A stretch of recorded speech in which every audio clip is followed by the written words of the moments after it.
नमस्कार दोस्तों, एक बार फिर से आप सभी का स्वागत है हमारे YouTube channel civil service institute में।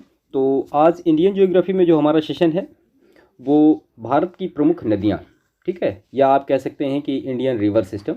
तो इसमें जो महत्वपूर्ण रिवर सिस्टम है उनके बारे में हमने पूरा लिया है और यहाँ पे हम पूरा देखेंगे जो कि नॉर्थ इंडिया की जो प्रमुख रिवर्स हैं, उसके बाद फिर साउथ इंडिया की प्रमुख रिवर्स हैं। तो जो मैदान वाला टॉपिक था, भारत के प्रमुख मैदान, उसको आपने हमारा देखा होगा, तो उसमें आपको सारी चीज़ें मिली होंगी कि उत्तर भारत का मैदान है, फिर सिंधु का मैदान, फिर उसी में गंगा का, फिर ब्रह्मपुत्र का मैदान। तो नॉर्थ इंडिया में ये इतने सारे जो रिवर सिस्टम है ये पूरे कवर करेंगे हम। तो वन बाय वन हम आप यहाँ देख लेते हैं कि चीज़ें क्या क्या कवर करेंगे। तो देखिए, सबसे पहला तो हम देखेंगे कि सिंधु नदी तंत्र क्या है। तो जो सिंधु नदी तंत्र है उसके बारे में सारी चीज़ें कि कौन कौन सी नदियाँ कहाँ कहाँ पे हैं, विद मैप इसको देखेंगे। उसके बाद फिर देखेंगे गंगा नदी तंत्र कि गंगा कहाँ से निकलती है, कौन कौन सी नदी कहाँ कहाँ पे मिलती हैं, और ये जो कर्णप्रयाग, देवप्रयाग, रुद्रप्रयाग, ये सारी चीज़ें देखेंगे। उसके बाद फिर मैदानी क्षेत्र में जब गंगा आती है तो किस शहर में कौन सी रिवर उसको मिलती है, और उसकी जो सब्सिडरी हैं, जो मेन मोस्ट इंपॉर्टेंट हैं, जो कि परीक्षाओं में पूछी जाती है, वो सारी हम यहाँ पे देख लेंगे। उसके बाद फिर ब्रह्मपुत्र जो नदी तंत्र है कहाँ से निकलती है और कौन कौन से रिवर हैं इंपॉर्टेंट जो उससे मिलती हैं, तो ये पूरा देखेंगे इसमें। उसके बाद फिर जो प्रायद्वीपीय नदी तंत्र है, तो जो प्रायद्वीपीय नदी तंत्र है वो कौन कौन सी रिवर्स हैं जो कि भारत के प्रायद्वीपीय भारत में बहती हैं, और उनसे कौन कौन सी सब्सिडरी मिलती हैं जो महत्वपूर्ण है, जिनके बारे में प्रश्न लास्ट ईयर पूछे गए हैं। तो वो सारा यहाँ पे हम देख लेंगे ऑन मैप। इसके बाद जो लास्ट ईयर के प्रश्न पूछे गए हैं यूपीपीसीएस में, तो इसको हमने कई सेशन में डिवाइड कर लिया है अपवाह तंत्र को, जैसे कि गंगा नदी तंत्र से कितने प्रश्न पूछे गए।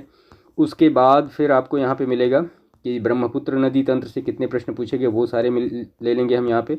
उसके बाद फिर दक्षिण भारत की जो प्रमुख नदियाँ हैं उनसे जो प्रश्न पूछे गए वो हमने यहाँ पे पूरे कवर किए हैं। और उसके बाद फिर यहाँ पे जो अन्य नदियाँ हैं और भी जो साउथ इंडिया की नदियाँ हैं, तो उनके बारे में कि क्या कैसे कैसे प्रश्न पूछेंगे वो सारे यहाँ पे हम कवर करेंगे। और फिर रिवर से रिलेटेड जो पर्टिकुलर सिटीज़ हैं कि कौन सी नदी किस शहर से बहती है, कौन सा शहर किस नदी के तट पर बसा है, ये इस तरह से लेके पूरा डिटेल जो कि लास्ट ईयर एग्जामिनेशन में पूछे गए वो सारे प्रश्न हमने लिए हैं। आप ये कह सकते हैं कि अपवाह तंत्र अगर एक टॉपिक इंडियन ज्योग्राफी का, अपवाह तंत्र आप एक अगर इंडियन ज्योग्राफी का टॉपिक कवर करेंगे पूरा, तो उसमें सारा सब कुछ आपको आज के सेशन में कंप्लीट हो जाएगा। इससे फिर रिलेटेड आपको अनदर चीज़ें पढ़ने की ज़रूरत नहीं पड़ेगी, क्योंकि यहाँ के कॉन्सेप्ट के साथ साथ जो लास्ट ईयर के प्रश्न वो भी हम देख लेंगे। तो जो प्रश्न आएंगे वो आपके हो जाएंगे इसमें। तो चलिए शुरू करते हैं वन बाय वन सारी चीज़ों को। चैनल को सब्सक्राइब जरूर करिएगा। तो इसमें सबसे पहला हम लेते हैं सिंधु नदी तंत्र, ठीक है। तो ऑन मैप हम देख लेते हैं कि सिंधु नदी कहाँ से निकलती है। देखिए, ये जो है ये मैप है पूरा सिंधु नदी तंत्र का, ठीक है। तो आपने लास्ट सेशन में हमारे खैर देखा भी होगा ये मैप, और वैसे ये मैप जो है ये टेलीग्राम चैनल पे पड़ा भी हुआ है। तो देखिए, सिंधु नदी जो है वो ग्रेट ग्लेशियर या बोखरचू, इसका नाम है बोखरचू हिमनद। तो बोखरचू हिमनद से ये निकलती है, और अगर इसकी फुल लेंथ की बात करें तो ये है 2880 किलोमीटर, और इंडिया में अगर इसकी लेंथ की बात करें तो वो है 709 किलोमीटर, ठीक है। और ये कैलाश श्रेणी है, आप यहाँ पे देख रहे हैं। तो कैलाश श्रेणी के उत्तर में स्थित है ग्रेट ग्लेशियर या बोखरचू। तो ये पूरा सिंधु नदी का तंत्र है। यहाँ से सिंधु नदी आती है, फिर बाद में कराची में मिल जाती है। इसकी कुछ पर्टिकुलर सब्सिडरी हैं, जैसे कि श्योक है, गिलगित है, काबुल है, ये इसमें इस तरह से मिलती हैं, ठीक है। इसके बाद अगर नेक्स्ट नदी की बात करें, आप यहाँ पे देख रहे हैं ये है झेलम नदी। तो यहाँ पे हम देखते हैं झेलम नेक्स्ट जो रिवर है। तो देखिए, झेलम जो रिवर है ये वेरीनाग एक जल स्रोत या सोता, आप जो भी कह सकते हैं, वहाँ से निकलती है, और फिर ये आती है यहाँ पे, और यहाँ पे बुलर झील में मिल जाती है, ठीक है। और बुलर झील में जब मिल जाती है इसके बाद फिर ये आगे बढ़ती है, और आगे बढ़ के ये चेनाब में जाके यहाँ पे मिल जाती है, ठीक है। ये चेनाब नदी है, चेनाब में मिलती है, ठीक। इसके बाद नेक्स्ट रिवर की अगर हम बात करें, ये आप देख रहे हैं यहाँ पे चेनाब है। देखिए, इनका क्रम भी आप बिल्कुल याद रखिएगा। सबसे उत्तर में सिंधु, उसके बाद झेलम, फिर चेनाब, फिर रावी, फिर ब्यास, फिर सतलज। कई बार क्रम भी पूछ लिया जाता है। तो चेनाब जो है यह अगर भारत में इसकी बात की जाए तो लगभग 1180 किलोमीटर तक बहती है, और चेनाब नदी को हिमाचल प्रदेश में क्या कहा जाता है, चंद्रभागा। कई बार इस नाम से भी इसको पुकारा जाता है, चंद्रभागा। तो चंद्र और भागा इसकी दो सहायक नदियाँ, एक है चंद्र और एक है भागा, ठीक है। और लाहौर ज़िले में बड़ा लाचाला दर्रा या बड़ा लाचा दर्रे से इसका उद्गम होता है, ठीक है। और चेनाब नदी पर महत्वपूर्ण जल बिजली परियोजनाएं भी बनी हैं, उनका नाम भी आपको याद होना चाहिए, जैसे कि बगलिहार है, कई बार प्रश्न पूछा गया है। बगलिहार, सलाल और दुलहस्ती, ये 3 परियोजनाओं के नाम आप याद रखिए। किस नदी पे है, तो ये चेनाब नदी पे है, ठीक है। इसके बाद जो नेक्स्ट रिवर है वो है रावी, यहाँ पे है। तो रावी इसको पुरुषणी या इरावती नदी भी कहते हैं प्राचीन में, और इसकी लेंथ की बात करें तो ये 725 किलोमीटर है। तो रावी कुल्लू में रोहतांग दर्रे के निकट से, ये रोहतांग दर्रा है, यहाँ से ये निकलती है। तो ये जो है रावी नदी भी आके धीरे से यहाँ पे जो चेनाब है और झेलम है इसी में मिल जाती है। ठीक है, इसके बाद नेक्स्ट अगर रिवर की बात करें, यहाँ पे है ब्यास कुंड, जो कि यहाँ पे है, ये ब्यास नदी यहाँ से निकलती है। और ब्यास नदी किस में मिलती है? वो सतलज में मिलती है। और कहाँ पे मिलती है? तो जहाँ पे जो इंदिरा गांधी नहर निकाली गई है उसके पहले ही वो मिलती है। ठीक है, इसका जो प्राचीन नाम है उसको हम बिपाशा कहते हैं। और ये ब्यास कुंड से निकलती है, जो कुल्लू के रोहतांग दर्रे के दक्षिणी फलक के निकट है। जब यह नदी कुछ किलोमीटर तक बहती है, जिसके बाद धौलाधर श्रेणी को काटती है तथा कोटी एवं लारजी के निकट एक गहरे महाखड्ड का निर्माण करती है, और अंत में कपूरथला तथा अमृतसर जिले से होकर यह सतलज नदी में जाके कहाँ पे? हरिके बैराज, ये हरिके बैराज है, और हरिके बैराज से ही इंदिरा गांधी नहर निकाली गई है, वहीं पे ये सतलज में मिल जाती है। ठीक है, इसके बाद अगर नेक्स्ट रिवर की बात करें, जो कि है सतलज। सतलज कहाँ से निकलती है? ये राकसताल से निकलती है। तो ये एक पूर्ववर्ती नदी है। यह नदी जास्कर तथा बृहद हिमालयी श्रेणी में महाखड्ड का निर्माण करती हुई शिपकीला दर्रे के निकट से हिमाचल प्रदेश में प्रवेश करती है, जहाँ यह जास्कर श्रेणी से होकर बहती है। ठीक है, और यह नदी पश्चिम की ओर मुड़ती है तथा कल्पा को पार कर रामपुर के निकट धौलाधर श्रेणी के एक संकीर्ण महाखड्ड द्वारा पार करती है, और शिवालिक से गुजरती इस नदी पर भाखड़ा गांव के समीप एक महाखड्ड पर भाखड़ा डैम बनाया गया है। ठीक है, अगर इंडिया में इस नदी की लंबाई की बात करें तो 1050 किलोमीटर है। ठीक है, तो ये कुछ सिंधु नदी तंत्र की प्रमुख नदियाँ थी जिनके बारे में हमने यहाँ पे डिस्कस किया। देखिए, ये जो दोआब की बात है ये सारे पहले डिस्कस हो चुके हैं, सिंधु सागर दोआब, चास दोआब, रचना दोआब, बारी दोआब और पीस्त दोआब। बाकी जो रिवर हैं इनके बारे में आप जो क्रम है उसको याद रखिएगा। सिंधु है, झेलम है, चेनाब है, रावी है, व्यास है और सतलज है।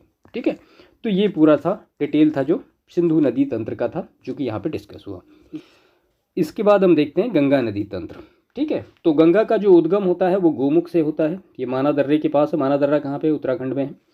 तो यहाँ से निकलती है भागीरथी, और इसमें विलंगना मिलती है। भागीरथी ये यहाँ पे आती है देवप्रयाग के पास। जब अलकनंदा से मिलती है तो इसका नाम देवप्रयाग में, अलकनंदा और भागीरथी जब मिलती है तो उसका नाम गंगा पड़ता है। इससे पहले विष्णु गंगा, धौली गंगा विष्णुप्रयाग में मिलती हैं।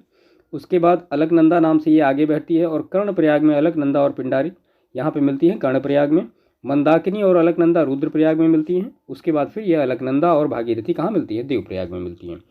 इसके बाद अगर मैदानी क्षेत्रों की बात करें हम, तो आप मैप में यहाँ पे देख रहे हैं, तो ये कन्नौज में रामगंगा इससे आके मिलती है।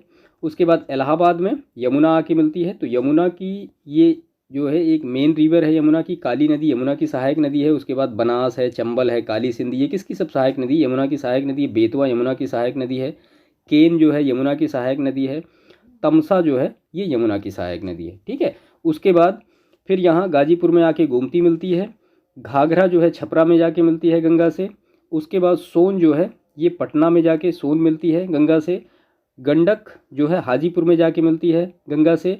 उसके बाद कोसी जो है भागलपुर में जाके गंगा से मिलती है। और महानंदा जो है मालदा टाउन में जाके गंगा से मिलती है। तो ये पूरा एक रिवर सिस्टम था गंगा के, कि कौन सी नदियाँ कहाँ कहाँ पे मिलती हैं। कई बार प्रश्न इस तरह से पूछे जाते हैं। तो ये सारी चीज़ें आप ऑन मैप देख लीजिएगा तो चीज़ें आपको बेहतर तरीके से समझ में आएंगी। ठीक है, तो अगर हम यहाँ पे यमुना नदी तंत्र की बात कर लें तो ये गंगा की सबसे क्या है? सबसे लंबी पश्चिमी सहायक नदी। ये पश्चिम है और ये पूरब है। ये पूर्व किनारा है, ये पश्चिमी किनारा है। ठीक है, कई बार प्रश्न में इस तरह से भी पूछा जाता है कि गंगा में पश्चिमी किनारे से मिलने वाली नदियाँ कौन सी हैं। तो यहाँ पे आप देख रहे हैं यमुना है। बाकी यमुना की जो सब्सिडरी है वो काली है, बनास है, चंबल है, काली सिंध है, बेतवा है, केन है, तमसा है, सोन है।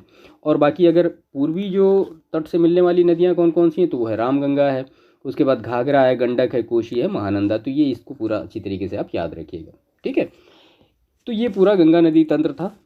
इसके बाद हम देखते हैं यहाँ पे ब्रह्मपुत्र नदी तंत्र। देखिए, ब्रह्मपुत्र नदी तंत्र जो है ये भी कैलाश मानसरोवर के निकट से निकलती है, और इसका जो उद्गम होता है वो आंगसी ग्लेशियर से होता है। ठीक है, तिब्बत में इस नदी को क्या कहा जाता है? सांगपो कहा जाता है। और नामचा बरवा के निकट यह बृहद हिमालय में प्रवेश करती है, और भारत में यह नदी ब्रह्मपुत्र के नाम से जानी जाती है।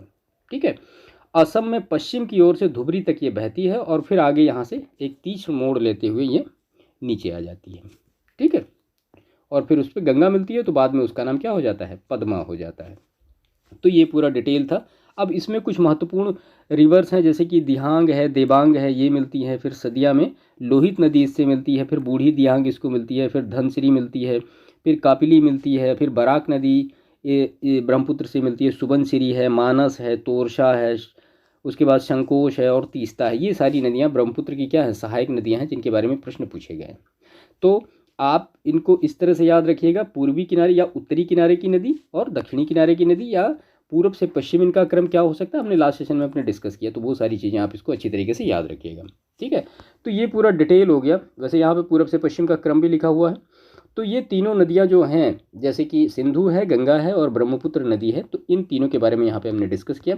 इसके बाद कुछ प्रायद्वीपीय नदी तंत्र के बारे में हम देख लेते हैं, जो कि यहाँ पे हमने ड्रा करके रखे हैं और जो कि महत्वपूर्ण भी हैं और प्रश्न इससे आते भी हैं, ठीक है। तो प्रायद्वीपीय नदी तंत्र में सबसे पहले हम देखते हैं यहाँ पे लूनी नदी के बारे में।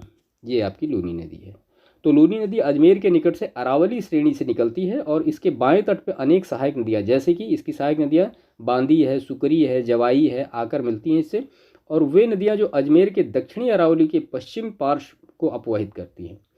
और एक इम्पॉर्टेंट फैक्ट इससे देख लीजिए कि लूनी नदी बालतोरा के नीचे खारी हो जाती है, इसीलिए इसका नाम मीठी खारी नदी भी होता है। एक बार यूपी पीसीएस में प्रश्न पूछा गया, 2019 में प्रश्न पूछा गया है कि मीठी खारी नदी के नाम से किसको जाना जाता है, तो वो कौन सी नदी है, वो लूनी नदी है, ठीक है।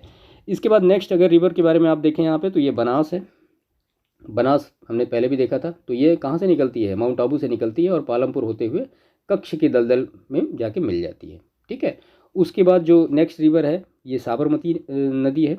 तो ये भी अरावली श्रेणी के दक्षिणी ढाल को अपवाहित करती है। इसमें साबरमती की सहायक नदियाँ इसके पूर्वी पार्श्व में आकर मिलती हैं, ठीक है।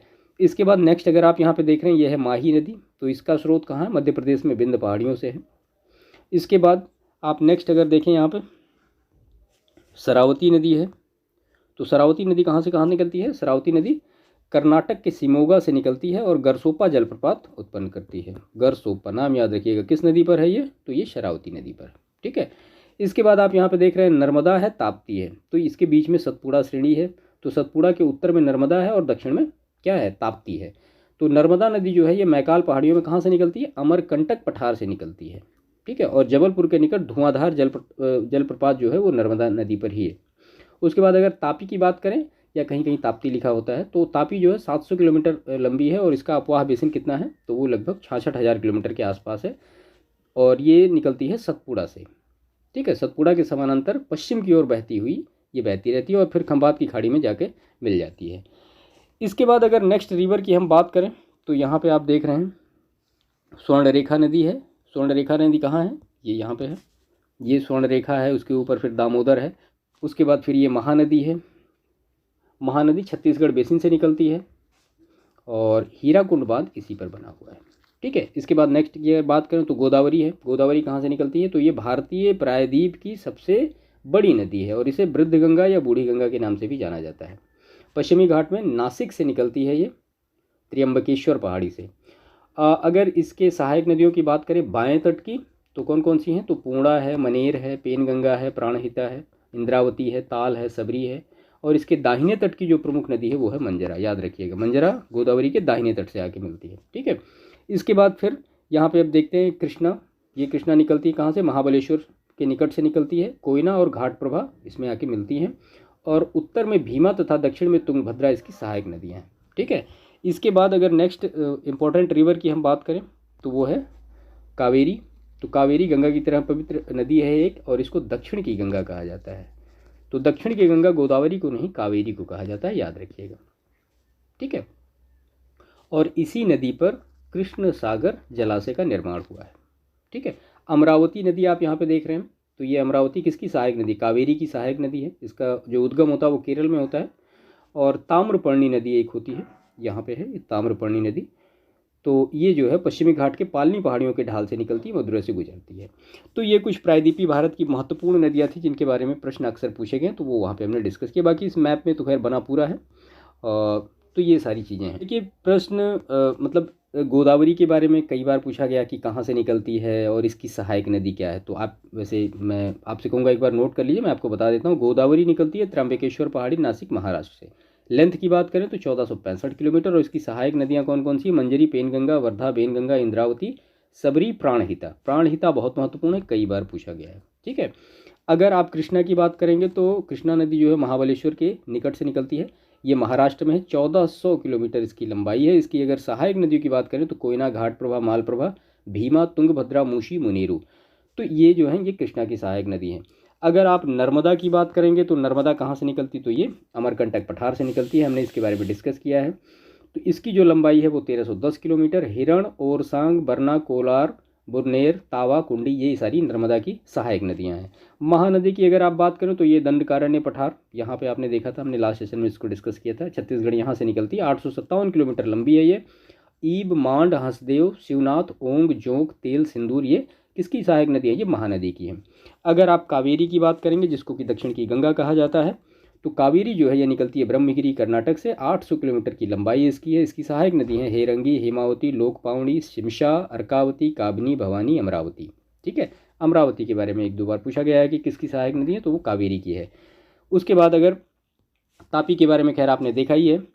तापी जो है ये कहाँ से निकलती है, मध्य प्रदेश के मुल्ताई ज़िले से निकलती है। बैतूल ज़िले में मुल्ताई पहाड़ी से निकलती है। इसकी सहायक नदी की बात करेंगे तो पूर्णा है, बैतूल है, पाटकी है, गांजल है, धातरंज है, बोकाड है, अरुणावती है और गोमाई है।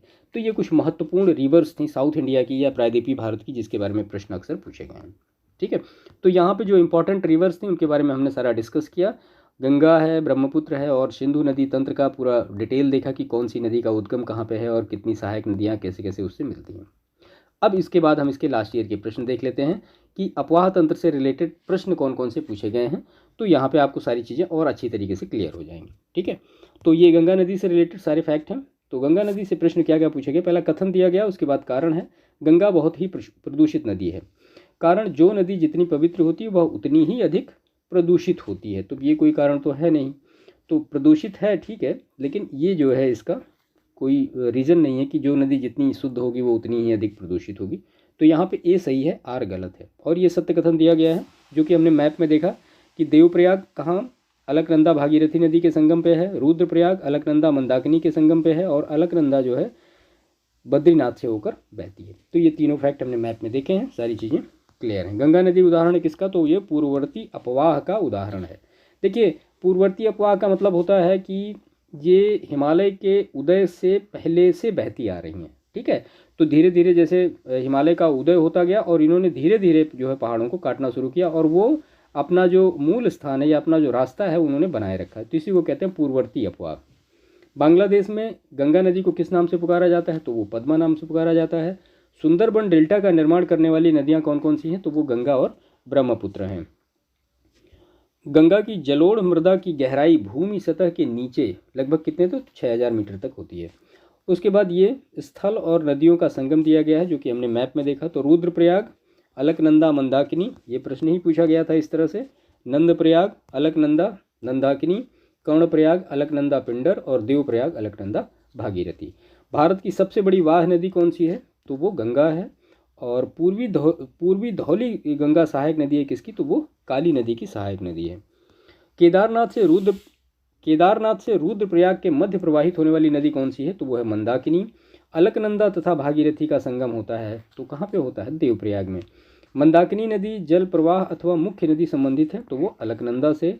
वह नदी का तट जिस पर बद्रीनाथ का प्रसिद्ध मंदिर स्थित है तो वो अलकनंदा। यमुना नदी की सहायक नदियों का पश्चिम से पूरब की ओर व्यवस्थित क्रम क्या है, तो चंबल, सिंध, बेतवा, केन। हमने मैप में भी देखा कि चंबल है, उसके बाद कहाँ से कहाँ तक, ये पश्चिम से पूरब का क्रम पूछ रहा है ना। तो चंबल है, उसके बाद सिंध है, उसके बाद फिर बेतवा है, उसके बाद फिर केन है। इसके बाद केन, सोन, बेतवा एवं चंबल में से वह नदी जो यमुना नदी से नहीं मिलती है, तो सोन नदी जो है ये किससे मिलती है, ये गंगा से मिलती है। हमने मैप में उसको बना के रखा है, वहाँ पे यमुना से नहीं मिलती है। मोरीबंद डेल्टा विभाग है किसका, तो बंगाल डेल्टा का।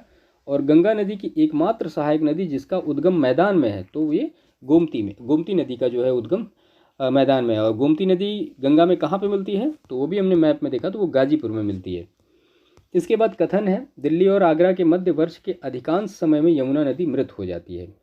और कारण दिया गया है, यमुना असतवाहिनी नदी है, यानी यमुना जो है वो असतवाहिनी नदी है। तो ए सही है परंतु आर गलत, क्योंकि यमुना का उद्गम कहाँ से होता है, तो यमुना का जो उद्गम है वो हिमनद से होता है, इसलिए ये सततवाहिनी नदी असततवाहिनी नदी नहीं होगी। असतवाहिनी की नदी का मतलब ये होगा कि जो वर्षा पर निर्भर करती हो। इसके बाद नेक्स्ट है, शंख, उत्तर कोयल, दक्षिण कोयल और बराकर में से गंगा नदी घाटी का भाग कौन सी उपनदी है? तो बराकर और उत्तरी कोयल। भागीरथी निकलती है कहाँ से? तो वो गोमुख से निकलती है। और बेतवा, चंबल, केन तथा रामगंगा नदियों में से यमुना की सहायक नदी नहीं है। तो यमुना की सहायक नदी कौन सी नहीं है? रामगंगा। रामगंगा किसकी सहायक नदी है? तो वो गंगा की सहायक नदी है। और रामगंगा गंगा में किस जिले में मिलती है? तो कन्नौज में मिलती है। ये सारे फैक्ट याद रखा करिए, प्रश्न हो सकता है इस तरह से पूछ ही लिए जाए। यमुना नदी का उद्गम स्थान कहाँ पे है? तो वो बंदरपूर चोटी पे है। बेतवा नदी मिलती है तो ये यमुना से मिलती है, बेतवा। इसके बाद गंगा की वह सहायक नदी जो उत्तर वाहिनी नदी है, तो वो सोन नदी है जो कि उत्तर की ओर बहती है। आपने मैप में भी देखा होगा, वो इस तरह से जाके इस तरह से मिलती है गंगा से। इसके बाद महानंदा, सोन, रामगंगा एवं गंडक में से सर्वाधिक जल ग्रहण क्षेत्र वाली नदी कौन सी है? तो वो है सोन। ठीक है। गोमती, घाघरा, कोसी एवं सोन में से कौन सी नदी गंगा नदी में बाएं से नहीं मिलती है? ठीक है। तो अब बाएं से कौन सी नदी नहीं मिलती है? तो सोन नदी जो है ये बाएं से नहीं मिलती, ये दाहिने किनारे से मिलती है। बाकी आपने देखा गोमती जो है ये आपकी दाएं से मिलती है, घाघरा भी आपकी दाएं से मिलती है, कोसी भी आपकी दाएं से मिलती है। तो कोसी जो है ये भागलपुर में मिलती है गंगा में, घाघरा घाघरा जो है छपरा में मिलती है गंगा में, और गोमती जो है ये कहाँ मिलती है? ये गाजीपुर में मिलती है। इसके बाद यमुना और सोन के मध्य जल द्विभाजक का कार्य करने वाली श्रेणी कौन सी है? तो वो कैमूर श्रेणी है। ये सही कथन दिया गया है। रामगंगा नदी कन्नौज के पास गंगा नदी में मिलती है। सोन, हिंडन, गंडक और शारदा में से कौन सी नदी उत्तर प्रदेश राज्य में प्रवाहित नहीं होती? तो गंडक नदी जो है ये उत्तर प्रदेश राज्य में प्रवाहित नहीं होती। बेतवा नदी निकलती है कहाँ से? तो वो विंध्यन पहाड़ियों से निकलती है बेतवा नदी। इसके बाद पुनपुन, अजय, जलांगी और जोंक में से कौन सी नदी भारतीय गंगा नदी बेसिन का हिस्सा नहीं है? तो जोंक नदी जो है ये भारतीय गंगा नदी बेसिन का हिस्सा नहीं है। बिहार राज्य में गंगा के किनारे स्थित जिलों की संख्या कितनी है? तो ये है 12। कौन कौन से जिले हैं? तो बक्सर है, भोजपुर है, सारण है, पटना है, वैशाली है, समस्तीपुर है, बेगूसराय, मुंगेर, खगड़िया, कटिहार, भागलपुर और लखीसराय। भागलपुर, कटिहार, पटना तथा बेगूसराय जिलों में गंगा नदी सबसे लंबी है। कहाँ पे? तो वो पटना। इसके बाद फिर ब्रह्मपुत्र नदी से कुछ प्रश्न हैं जो कि लास्ट ईयर पूछे गए हैं। तो अभिकथन दिया गया है, तीस्ता नदी पहले गंगा की सहायक नदी थी, आजकल वह ब्रह्मपुत्र की सहायक नदी है। और कारण दिया गया है, नदी अपहरण हिमालय की नदियों का एक प्रमुख गुण है। तो यहाँ पे ए और आर दोनों सही है और आर ए की सही व्याख्या करता है। देखिए नदी अपहरण, ये मतलब अगर आप मेंस पढ़ें जियोग्राफी में तो आपको मिलेगा कि नदी अपहरण क्या होता है। ठीक है, कि नदियों के मार्ग को कैसे कोई हाईजैक कर सकता है, दूसरी नदी कैसे हाईजैक कर लेती है। इसके बाद नेक्स्ट इसमें है, तिब्बत में उत्पत्ति पाने वाली ब्रह्मपुत्र, इरावदी और मेकांग नदियां अपने ऊपरी पाटों में संकीर्ण और समानांतर पर्वत श्रेणियों से होकर प्रवाहित होती हैं। इन नदियों में ब्रह्मपुत्र भारत में प्रविष्ट होने से ठीक पहले अपने प्रवाह में एक यू टर्न लेती है। यह यू टर्न बनता है तो ये भूवैज्ञानिकीय तरुण हिमालय के अक्ष संघीय नमन के कारण बनता है। मानस किसकी सहायक नदी है? तो ये ब्रह्मपुत्र की है। मैप में हमने देखा है ब्रह्मपुत्र नदी तिब्बत में जानी जाती है, किस नाम से? सांगपो या सापू नाम से। और ब्रह्मपुत्र नदी का बहाव क्षेत्र कहाँ कहाँ पे है? तो तिब्बत से निकलती है, बांग्लादेश और भारत तीनों जगह पे है। ब्रह्मपुत्र की सहायक नदियाँ कौन कौन सी हैं? दिबांग है, कामेंग है और लोहित है। भारत में यरलुंग जंगबो नदी को जाना जाता है तो ब्रह्मपुत्र नाम से। तिब्बत में मानसरोवर झील के पास जिस नदी का स्रोत है वह है, तो कौन कौन सी हैं? तो ब्रह्मपुत्र है, सिंधु है और सतलज है। ठीक है, मानसरोवर के पास ही तीनों नदियों का उद्गम है। आप मैप देखिएगा तो आपको दिखेगा कि मानसरोवर जो झील है और राकसताल को दोनों को जोड़ने के लिए एक चैनल है, उसका नाम है गंगाछू, और तीनों नदियों का उद्गम स्थान वहीं पे है। इसके बाद बराक, लोहित और सुबनसिरी में से अरुणाचल प्रदेश से होकर बहने वाली नदियाँ लोहित और सुबनसिरी है, बराक नहीं बहती है। ब्रह्मपुत्र, गंगा, सिंधु, ब्यास एवं तापी में से वह नदियाँ जिनका स्रोत बिंदु लगभग एक ही है, तो ब्रह्मपुत्र और सिंधु नदी इन दोनों का स्रोत बिंदु लगभग एक ही है। इस नदी की उत्पत्ति सिक्किम में होती है और यह तीस्ता नदी की एक सहायक नदी है। तो कौन सी है? वो रंगीत नदी जो है तीस्ता नदी की एक सहायक नदी है। इसके बाद फिर दक्षिण भारत की प्रमुख नदियां हैं, इनसे जो प्रश्न लास्ट ईयर पूछे गए उनको हम देख लेते हैं। तो रिफ्ट घाटी या भ्रंशदोड़ी से होकर बहने वाली नदी कौन सी है? नर्मदा। पश्चिम वाहिनी नदियों में दो पर्वत श्रेणियों के बीच बहने वाली कौन सी नदी है? तो वो नर्मदा और तापी। तवा किसकी सहायक नदी है? तो वो नर्मदा की है। और नर्मदा घाटी जिन पर्वत श्रृंखलाओं के बीच स्थित है? तो विंध्य और सतपुड़ा के बीच में। कथन है, नर्मदा अपने मुहाने पर डेल्टा का निर्माण करती है, कारण वह एक भ्रंश घाटी में बहती है। तो ये जो है नर्मदा डेल्टा का निर्माण नहीं करती है, वो एस्चुरी बनाती है। और आर ये सही है, वो एक भ्रंश घाटी में बहती है। भारत की पश्चिम की ओर बहने वाली प्रमुख नदियाँ जो डेल्टा का निर्माण नहीं करती, तो नर्मदा और तापी जो है ये एस्चुरी बनाती हैं, डेल्टा नहीं बनाती हैं। इसके बाद कृष्णा, गोदावरी, तापी एवं कावेरी नदियों में से वह नदी जो भ्रंश घाटी से होकर प्रवाहित होती है, तो वो तापी या ताप्ती।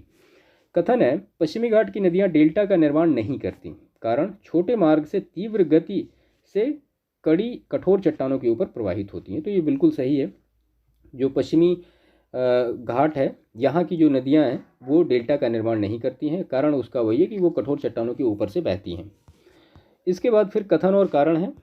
तो प्रायद्वीपीय भारत की सभी प्रमुख नदियाँ बंगाल खाड़ी में गिरती हैं, परंतु नर्मदा और तापी नदियाँ अरब सागर में गिरती हैं। नर्मदा और तापी नदियाँ विभ्रंश घाटी से होकर बहती हैं। तो ए और आर दोनों सही है और आर ए की सही व्याख्या करता है।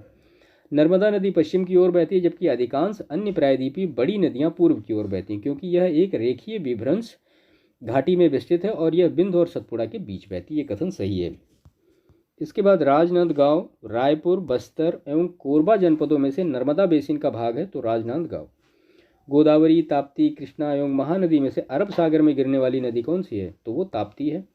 अमरकंटक से उद्भव किसका होता है, नर्मदा नदी का। और नर्मदा नदी घाटी उदाहरण है किसका, तो वो एक रिफ्ट वैली यानी भ्रंश घाटी का उदाहरण है। वह नदी जो 3 बार दो जलधाराओं में विभक्त हो जाती है और कुछ मील आगे जाकर पुनः मिल जाती है, और इस प्रकार श्रीरंगपट्टनम, शिव समुद्रम और श्रीरंगम के बीच द्वीप का निर्माण करती है। तो कौन सी नदी है ऐसी, कावेरी नदी है। कावेरी नदी जिन राज्यों संघ क्षेत्रों से होकर गुजरती है वह है, तो वो कर्नाटक, केरल, तमिलनाडु और पुदुचेरी यानी 4 स्टेट से होकर गुजरती है ये। इसके बाद कावेरी नदी का उद्गम कहाँ से हो रहा है, तो वो ब्रह्मगिरी पहाड़ियों से हो रहा है, हमने देखा है। और कृष्णा नदी जल विवाद है, तो आंध्र प्रदेश, तेलंगाना, कर्नाटक, महाराष्ट्र के मध्य है। दक्षिण की गंगा किसको कहा जाता है, कावेरी को। और गोदावरी, कावेरी, ताप्ती और महानदी में से वह नदी जो एस्चुरी बनाती है, तो वो ताप्ती नदी है। डेल्टा नहीं बनाती है गोदावरी। इसके बाद है गोदावरी, महानदी, नर्मदा और ताप्ती नदियों की लंबाई के अवरोही क्रम में सही अनुक्रम है। तो गोदावरी सबसे लंबी, उसके बाद नर्मदा, उसके बाद महानदी, उसके बाद ताप्ती है। गोदावरी, तापी, कावेरी एवं कबाम में से पश्चिमी घाट से नहीं निकलती है, कौन सी, तापी जो है ये पश्चिमी घाट से नहीं निकलती है। प्रायद्वीपीय भारत में पूर्व दिशा में बहने वाली नदियों का उत्तर दक्षिण का सही क्रम क्या है, तो सुवर्ण रेखा, महानदी, गोदावरी, कृष्णा, पेन्नार, कावेरी और वैगई। ये पूर्व से भारत में पूर्व दिशा की ओर बहने वाली नदियां हैं, इनका उत्तर से दक्षिण का सही क्रम है ये।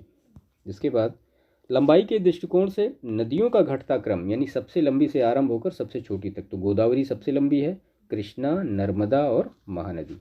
तेल किसकी सहायक नदी है, तो ये महानदी की सहायक नदी तेल नदी है। वह नदी जिसकी घाटी गहरी खड्ड भूमि के लिए विख्यात है, तो वो चंबल रिवर है। दक्षिण भारत की नदियों का प्रमुख अपवाह तंत्र कैसा है, तो वृक्षनुमा है, और ये सही कथन दिया गया है। महानदी का उद्भव छत्तीसगढ़ के पठार से होता है, गोदावरी का उद्भव महाराष्ट्र में होता है, ताप्ती नदी का उद्भव मध्य प्रदेश में होता है, और कावेरी नदी का उद्भव कहाँ होता है, कर्नाटक में होता है।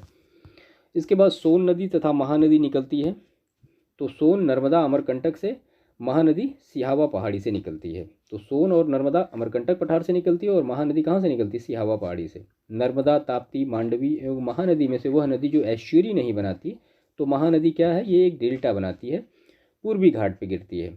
साबरमती, ताप्ती, कृष्णा एवं कावेरी में से वह नदियाँ जिनके घाटों में जल का अभाव रहता, तो साबरमती और ताप्ती के घाटों में जल का अभाव रहता है। इसके बाद है वह स्थान जहाँ से भारत की 2 महत्वपूर्ण नदियों का उद्गम होता है, जिनमें एक उत्तर की तरफ प्रवाहित होकर बंगाल की खाड़ी की तरफ प्रवाहित होने वाली दूसरी महत्वपूर्ण नदी में मिलती है, और दूसरी अरब सागर में प्रवाहित होकर अरब सागर की तरफ प्रवाहित होती है, तो अमरकंटक है। ओडिशा में अपना डेल्टा बनाती है, तो महानदी जो है अपना डेल्टा बनाती है। मलगेर नदी का उद्गम स्थान है, तो ये बैलाडीला पहाड़ी। केरल में पूर्व की ओर प्रवाहित होने वाली नदियां कौन कौन सी हैं, तो पाम्बार, भवानी और कबनी या कबानी। मध्य प्रदेश में पूर्व से पश्चिम की ओर प्रवाहित होने वाली नदियां, तो नर्मदा, ताप्ती और माही। नर्मदा, महानदी, गोदावरी एवं कृष्णा नदियों में से सर्वाधिक बड़ा जल ग्रहण क्षेत्र किसका है, तो गोदावरी नदी का सबसे बड़ा जल ग्रहण क्षेत्र है। प्रायद्वीपीय भारत की सबसे लंबी नदी कौन सी है, तो गोदावरी है, इसको बूढ़ी गंगा भी कहा जाता है। वंशधारा, इंद्रावती, प्राणहिता और पेन्नार सहायक नदियां हैं किसकी, नदियों में से गोदावरी की सहायक नदियां कौन कौन सी, तो इंद्रावती और प्राणहिता है, ये गोदावरी की सहायक नदियाँ हैं। अगर और गोदावरी की सहायक नदियों की बात कर लें यहाँ पे तो हैं मंजरी, पेनगंगा, वर्धा, वेनगंगा, सबरी, ये सारी हैं। भारत का दूसरा बड़ा बेसिन, नदी बेसिन किसका, तो गोदावरी बेसिन है। और उद्गम क्षेत्र और नदी तो ब्रह्मगिरी पहाड़ी कावेरी, बेरीनाग सोता झरना जो है ये झेलम, महाबलेश्वर से कृष्णा निकलती है, छोटा नागपुर पठार से कौन सी निकलती है, सुवर्ण रेखा निकलती है। और उद्गम स्थल और नदी ये मैनपाट से मांड, देवगढ़ पहाड़ी से बनास, जोंक जो है वो सोनबेरा पठार से, और केलो जो है ये लूडेंग पहाड़ी से। नर्मदा, सोन, चंबल तथा ताप्ती नदी घाटियों में से गहरी खड्ड भूमि के लिए विख्यात है कौन सी, तो वो चंबल है। इसके बाद कौन सा विशेष लक्षण नर्मदा नदी के लिए उपयुक्त है, तो संरचनात्मक मूल जो है ये नर्मदा नदी के लिए उपयुक्त है।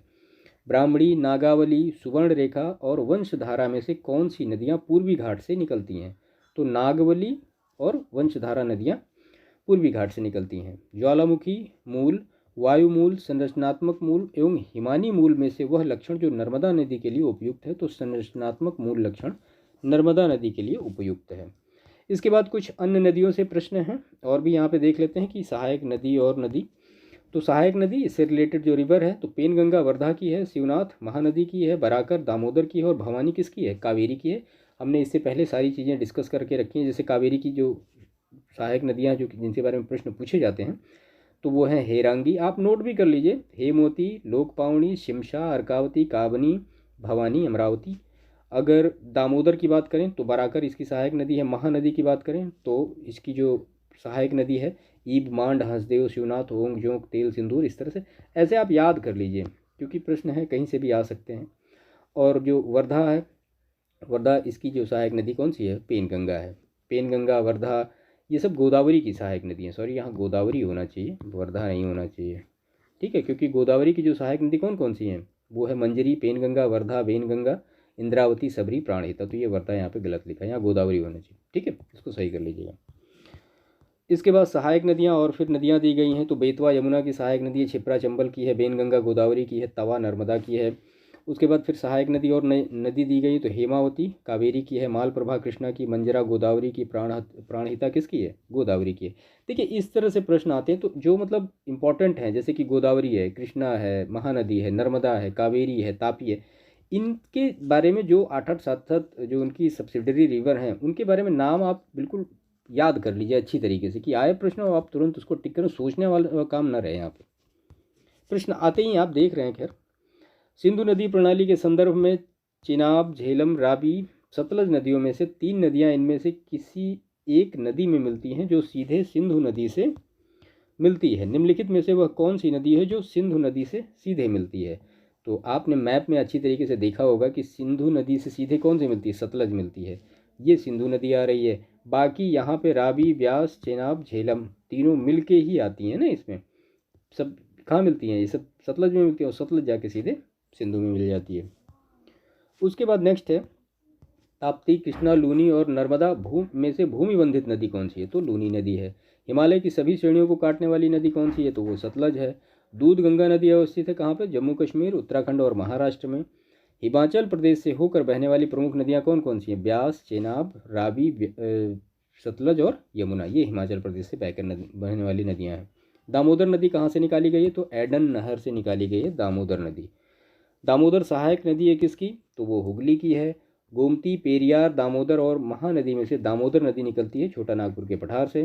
कौन कौन सी हैं, तो कोयना है, यरला, डीना, वर्णा, घाट प्रभा इत्यादि, ठीक है। तो ये किसकी सहायक नदी है, ये कृष्णा नदी की सहायक नदी है। और भी अगर देख लें आप यहाँ पे तो यहाँ पे लिखा नहीं गया तो वो है मालप्रभा, भीमा, तुंगभद्रा, मूशी, मुनीरू, ये सारी कृष्णा की ही सहायक नदी हैं। इसके बाद बंगाल की खाड़ी में गिरने वाली नदियाँ हैं कौन कौन सी, तो गंगा है, ब्रह्मपुत्र है, गोदावरी है, महानदी, कृष्णा, कावेरी, पेन्नार, सुवर्ण रेखा, ब्राह्मणी, ये सारी कहाँ गिरती हैं, ये बंगाल की खाड़ी में गिरती हैं। इसके बाद हगरी सहायक नदी है किसकी, तो हगरी जो सहायक नदी है वो तुंगभद्रा नदी की है। उत्तर दक्षिण दिशा के आधार पर नदियों का सही अनुक्रम है तो किशनगंगा, गंगा, वैनगंगा और पेनगंगा। पूर्व की ओर बहने वाली भारत की नदी जिसमें निम्नवलन के कारण विभंस घाटी है तो वो दामोदर नदी है। इसके बाद माही, घग्गर, नर्मदा एवं कृष्णा नदियों में से अंतःस्थलीय अपवहन नदी का उदाहरण कौन सी है, तो वो है घग्गर। सबसे अधिक नदी पथ परिवर्तन करने वाली कौन सी नदी है, तो कोसी नदी है। और खारी नदी जिस अपवाह तंत्र का अंग है वो बंगाल की खाड़ी का। गोमती, पेरियार, दामोदर और महानदी में से भारत की सर्वाधिक प्रदूषित नदी कौन सी है, तो वो दामोदर नदी है, सबसे प्रदूषित नदी है। बिहार की वह नदी जिसने वर्ष 2008 में अपना मार्ग परिवर्तित किया एवं आपदा की स्थिति उत्पन्न की थी, तो वो कौन सी नदी, कोसी। लूनी नदी के संदर्भ में सही कथन है, यह कक्ष के रण की दलदली भूमि में लुप्त हो जाती है। और वह नदी जिसका स्रोत हिमनद में नहीं है, तो कोसी नदी का जो स्रोत है वो हिमनद में नहीं है। इसके बाद त्रिवेणी नहर में पानी आता है तो गंडक नदी से। संथाल परगना में लगने वाला दुमका का हिजला मेला आयोजित किया जाता है किस नदी पर, तो मयूराक्षी नदी पर। और भारत की नदियां स्पीति, सतलज, श्योक तथा जास्कर में उत्तर से दक्षिण की ओर जाते हुए नदियों का सही अनुक्रम है श्योक, जास्कर, स्पीति और सतलज। इसके बाद ये सही कथन दिया गया है, अधिकांश हिमालयी नदियां बारहमासी हैं जबकि अधिकांश प्रायद्वीपीय नदियां वर्षा पर निर्भर करती हैं। बिल्कुल सही बात है, हिमालयी नदियों की ढाल प्रायद्वीपीय नदी की तुलना में अधिक खड़ा है, सही है। नेक्स्ट है, दो राज्यों में पहली बार दो नदियों को जोड़ने की परियोजना के संबंध में समझौते के स्मृति पर हस्ताक्षर किए गए। तो राज्यों और नदियों के नाम कौन कौन से, तो उत्तर प्रदेश और मध्य प्रदेश में केन और बेतवा रिवर को। इसके बाद उत्तर प्रदेश एवं मध्य प्रदेश राज्यों में संयुक्त राजघाट नदी घाटी परियोजना लागू की गई। वह स्थित है कहाँ पे, तो बेतवा नदी पर है। भारत में सबसे ऊंचा पुल बनाया जा रहा है तो चेनाब नदी पर। और कावेरी, मंजीरा, पेन्नार एवं तुंगभद्रा में से वह नदी जिससे दक्षिण भारत में गांडीकोटा घाटी निर्मित हुई, तो पेन्नार नदी से। और बांसपा, स्पीति, रावी है ये, रावी एवं ब्यास में से बांसपा, स्पीति, रावी एवं ब्यास में से वह नदी जो सतलज नदी की सहायक नदी नहीं है, तो रावी जो है ये नहीं है। महात्मा गांधी सेतु कहाँ स्थित है, तो वो बिहार में स्थित है। और व्यास, रावी, ये रावी है, व्यास, रावी, चेनाब एवं सतलज में से वह नदी जिसका उद्गम स्थल भारत में नहीं है, तो सतलज का नहीं है। कापिली किसकी सहायक नदी है, तो वो ब्रह्मपुत्र की है। और इसके बाद यहाँ पे ये सही सुमेलित किया गया है, मुख्य नदी है और सहायक नदी है तो गोदावरी मंजरा, ब्रह्मपुत्र तीस्ता, गोदावरी इंद्रावती, यमुना की चंबल और केन। इसके बाद भारत की प्रमुख नदियों एवं उनके उद्गम स्थलों का सही सुमेलन है, तो ये यमुना है, यमुना का यमुनोत्री, कृष्णा का महाबलेश्वर, गोदावरी का नासिक, महानदी का सिहावा पहाड़ी। इसके बाद फिर दोआब और नदियाँ, तो ये विष्णु दोआब ब्यास और सतलज के मध्य, बारी दोआब रावी ब्यास के मध्य, रचना दोआब रावी चेनाब के मध्य, चाज दोआब चेनाब और झेलम के मध्य। तो ये मैप में आप सारी चीज़ें अच्छी तरीके से आप इनको याद कर सकते हैं। छिप्रा, काली सिंध, बेतवा एवं पार्वती में से वह नदी जो चंबल में नहीं मिलती, तो वो बेतवा नदी जो है वो चंबल में नहीं मिलती, कहाँ मिलती है, यमुना में मिलती है। चंबल, दामोदर, गंडक एवं रामगंगा में से वह नदी जो अपने रिफ्त प्रवाह के लिए प्रसिद्ध है, तो दामोदर नदी है। और वह नदी जिसके ऊपरी मार्ग में मीठा जल परंतु निचले भाग में खारा जल का प्रवाह मिलता है, तो कौन सी नदी है, वो लूनी नदी है। अध्यारोपित नदी का उदाहरण कौन सा है, तो वो है चंबल नदी। इसके बाद नेक्स्ट है, संकोश नदी सीमा बनाती है असम एवं पश्चिम बंगाल के बीच। पार्वती, लूनी, माही और जवाई में से वह नदी जो मध्य प्रदेश से निकलती है और खंभात की खाड़ी में गिरती है, तो वो माही नदी है। किशन गंगा एक सहायक नदी है किसकी, तो वो झेलम की है। मुंबई की मीठी नदी जिस झील से निकलती है वह है, तो वो विहार झील से निकलती है। इसके बाद महानंदा, सोन, रामगंगा एवं गंडक में से वह नदी जिसका जल ग्रहण क्षेत्र सर्वाधिक है, तो सोन का। और भारत में चंद्र और भागा नदियाँ किस क्षेत्र में बहती हैं, तो लाहौल घाटी हिमाचल प्रदेश में। दामोदर, कोयल, सुवर्ण रेखा नदियाँ निकलती हैं कहाँ से, छोटा नागपुर का पठार यानी झारखंड से। इसके बाद बराकर है, इंद्रावती है, जमुनिया और बारकी में से कौन दामोदर नदी की सहायक नदी नहीं है, तो इंद्रावती जो है ये दामोदर नदी की सहायक नदी। इंद्रावती किसकी सहायक नदी है, तो ये गोदावरी की सहायक नदी है, याद रखिए। ब्रह्मपुत्र, गंगा, गोदावरी एवं सिंधु में से भारत की सबसे लंबी नदी कौन सी है, तो गंगा नदी है। कितनी लंबाई है भाई इसकी, तो वो 2525 किलोमीटर है। हाँ, मैप में एक चीज़ वहाँ पे लिखा गया था, अभी हम खैर आपको दिखाएंगे, यहाँ पे दिखाते हैं आपको ये कि उसकी जो लंबाई है वो कितनी कितनी है। ये यहाँ पे देख लीजिए, ये गंगा नदी तंत्र है। और यहाँ पे उत्तराखंड में 450, यूपी में 1000 किलोमीटर, वेस्ट बंगाल में 520 किलोमीटर, बिहार में 405 किलोमीटर, बिहार और यूपी बॉर्डर में 110 किलोमीटर और झारखंड में 40 किलोमीटर। तो ये पूरा गंगा नदी का तंत्र है, इसको आप पूरा ऐड करेंगे तो आपको 2525 किलोमीटर मिल जाएगा। ठीक है, तो ये किस किस स्टेट में कितनी लंबाई है गंगा की, वो भी यहाँ सारी चीज़ें लिखी गई हैं। इसमें नदियों के किनारे स्थित नगर, ये बहुत महत्वपूर्ण है, छोटे छोटे प्रश्न आ जाते हैं। तो नगर दिए गए हैं और समीपवर्ती नदी कौन कौन से हैं, तो ये उज्जैन क्षिप्रा नदी, गोरखपुर राप्ती नदी, लुधियाना सतलज नदी, सूरत ताप्ती नदी, कोटा जो है चंबल नदी, बैतूल ताप्ती नदी, पंढरपुर चंद्रभागा भीमा नदी, तिरुचिरापल्ली कावेरी, हम्पी जो है तुंगभद्रा नदी, जगदलपुर इंद्रावती, जबलपुर नर्मदा नदी के किनारे है। और उसके बाद कटक महानदी के किनारे, नासिक गोदावरी के किनारे, अहमदाबाद साबरमती के किनारे और हैदराबाद मूसी नदी के किनारे है। कश्मीर में पहलगाम किस नदी के किनारे बसा हुआ, तो वो लिद्दर नदी के किनारे। गोविंद घाट अवस्थित है कहाँ पे, अलकनंदा और लक्ष्मण गंगा नदी के किनारे। गंगा नदी के किनारे सबसे बड़ा शहर कौन सा है, तो वो कानपुर है। इसके बाद भागीरथी नदी के किनारे स्थित शहर कौन सा है, तो वो उत्तरकाशी। लेह अवस्थित है, तो सिंधु नदी के दाएं तट पर लेह अवस्थित है। भुवनेश्वर अवस्थित नहीं है, तो महानदी के तट पर भुवनेश्वर अवस्थित नहीं है। तो ये कुछ प्रश्न थे जो अपवाह तंत्र से रिलेटेड, लगभग सारे प्रश्न हमने यहाँ पे कवर किए जो कि लास्ट ईयर 10 और 15 ईयर के एग्जामिनेशन में पूछे गए हैं यूपीपीसीएस में। तो वो सारे हमने यहाँ पे 1 बाय 1 लिए। देखिए आपने मैप पूरा कवर किया और उसके साथ साथ इंपॉर्टेंट कुछ फैक्ट देखे, उसके बाद फिर उससे लास्ट ईयर के जो एमसीक्यू जो लास्ट ईयर पूछे गए हैं परीक्षाओं में वो सारे आपने देखे। तो आप इतना कर लेंगे तो जो अपवाह तंत्र वाला टॉपिक है ये पूरा कवर्ड हो जाएगा। आप इतना तैयार कर लीजिए, इससे ज़्यादा फिर मुझे नहीं लगता है कि पेपर में आएगा और आप उसको नहीं जानते। हाँ, ये हो सकता है कि कई बार ऐसा प्रश्न होता है कि मतलब कुछ ऐसी विशेष नदियों के बारे में पूछा जाता है कि जो अब वो तो एक अलग ही मामला हो गया ना। लेकिन आप इतना करेंगे तो आप ये मान के चलिए कि 90% अगर अपवाह तंत्र से कोई भी प्रश्न आ रहा है तो आप उसको करने में सक्षम होंगे। ठीक है, तो सेशन को समाप्त करते हैं। चैनल को सब्सक्राइब करिएगा और बाकी हमें कमेंट करके बताइए कि सेशन आपको कैसा लगा। बाकी मिलते हैं नेक्स्ट सेशन में, तब तक के लिए आपका बहुत बहुत धन्यवाद। Thank you.